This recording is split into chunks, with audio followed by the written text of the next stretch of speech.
Sinon, vous avez l'automesure qui se démocratise et qui est très intéressante.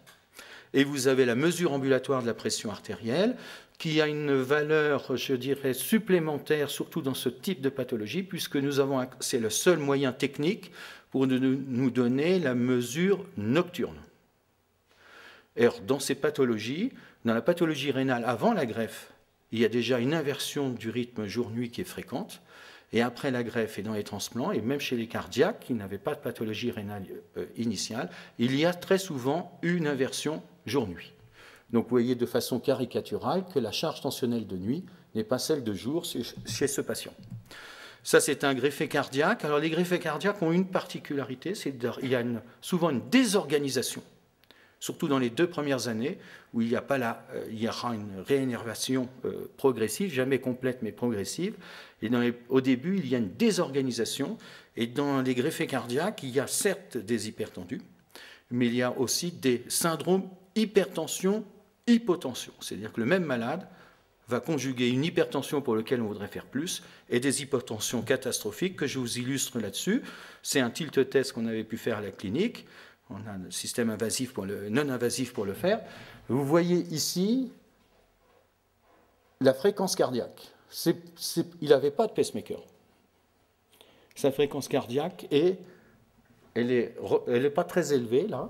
Il avait un bêta-bloquant, mais il n'y a aucune interférence avec le monde extérieur. Il n'y a plus aucune réaction. Et dès que vous lui soulevez un petit peu, vous le mettez à 70 degrés, la chute de la pression systolique, elle est là. Ce n'est pas un artefact, vous le répétez autant de fois que vous voulez.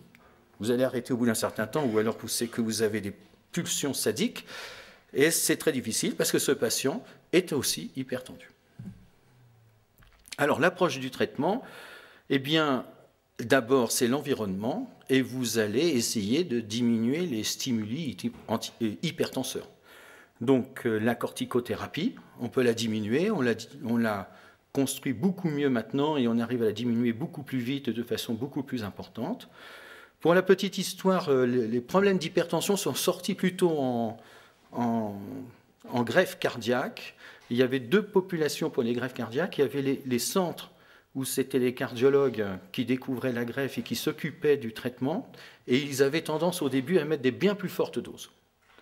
Alors que d'autres centres, c'était les néphrologues qui avaient l'antériorité et qui géraient le patient et qui géraient le traitement immunosuppresseur et corticoïde. Ils avaient d'abord l'appréhension du rein unique, ils avaient l'expérience et ils avaient donc acquis avant une utilisation beaucoup plus précautionneuse du traitement et ils avaient des chiffres tensionnels beaucoup plus bas. Donc maintenant tout ça c'est l'histoire, maintenant tout le monde a bien convergé et la tendance, autant que faire se peut, c'est diminuer le traitement et c'est une des approches réellement les plus efficaces. Alors on peut arrêter dans certains cas la corticothérapie, l'immunosuppression, là c'est encore autre chose. On peut changer d'immunosuppresseur. Donc là j'ai pris un exemple par rapport à la cyclosporine A, le sirolimus.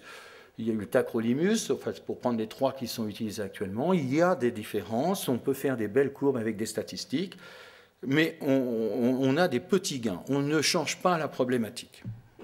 Pour illustrer ça, donc là c'est un autre avec le tacrolimus. Vous avez sur la pression artérielle, dans ce travail-là, il y a d'autres travaux où le gain est moins frappant. Vous voyez qu'à toute étape, le groupe qui avait tiré cyclosporine et le groupe qui avait tiré tacrolimus n'avaient pas le même niveau tensionnel. Je fais une petite erreur en disant le groupe qui avait tiré, c'est que très peu de travaux sont prospectifs. Très peu de travaux sont prospectifs, alors qu'on a beaucoup de patients. Presque tous les travaux qui sont présentés, c'est des databases et des registres.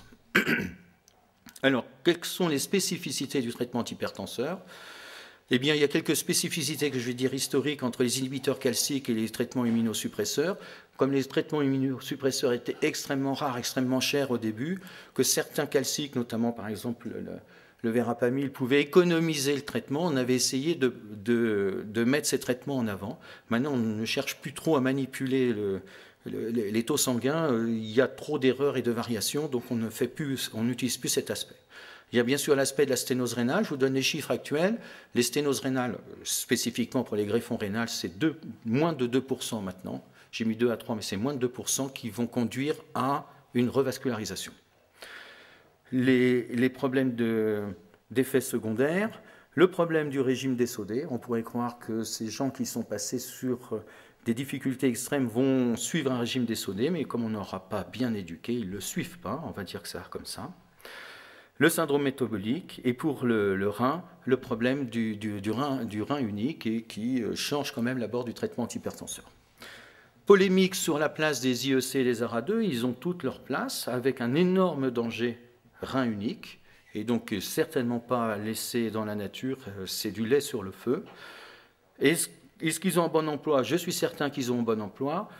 Est-ce qu'ils ont un bénéfice tel qu'on a pu le penser à un moment donné? Je suis beaucoup moins certain qu'ils aient un bénéfice. Je pense qu'ils font partie de l'arsenal, mais que ce n'est pas forcément des traitements à privilégier plus qu'un autre, sauf, et je vais y revenir, sauf s'il y a une protéinurie.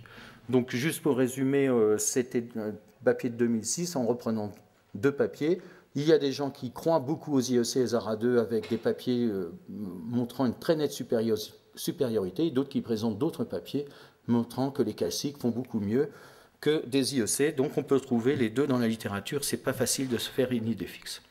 Un très beau travail de Jean-Michel Halimi, qui est à Tours maintenant et qui avait commencé cette approche quand il était à Montpellier.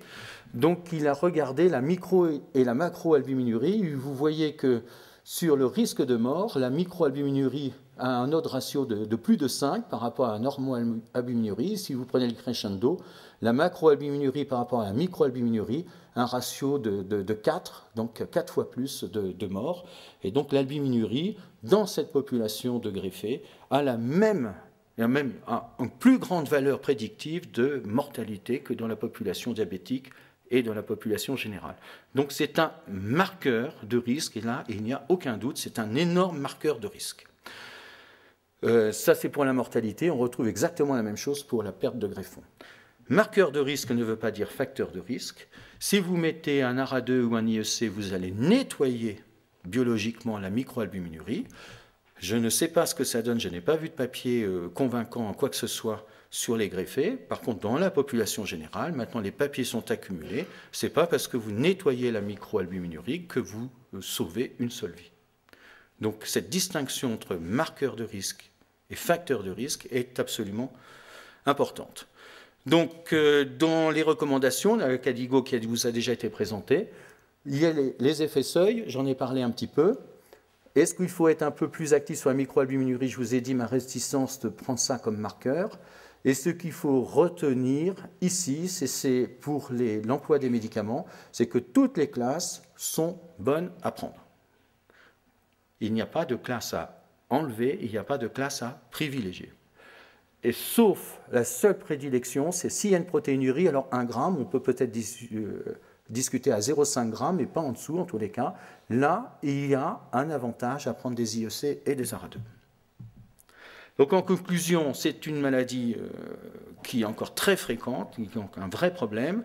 C'est une maladie qui est insuffisamment prise en charge. C'est notre faute. On ne pourrait pas tout faire, mais on devrait arriver à 75-80%. Je vous remercie.